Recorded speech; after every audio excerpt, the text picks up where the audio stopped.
Hello everyone, welcome back into this channel, and in this video I will like to show you the way how to hide likes on Instagram application in specific content that you have on your account.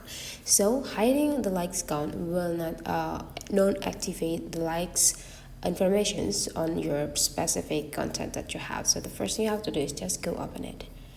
And whenever you open it, you just need to open the profile. You can see there will be like 5 sections on Instagram, so you just need to visit your profile right here. And right after that, you just need to pick which content that you want to hide the likes on.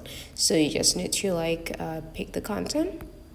So after that, you will see there will be like 3 small dots on the top right corner. Go click them, and right after that, if you want to hide the likes for this content, you just need to click the second row, which is the hide like count. So you just need to click them, and you will get the likes for this content will be hidden. So whenever like someone liking or disliking this content, that will be not showing up into the information right after the username that you have.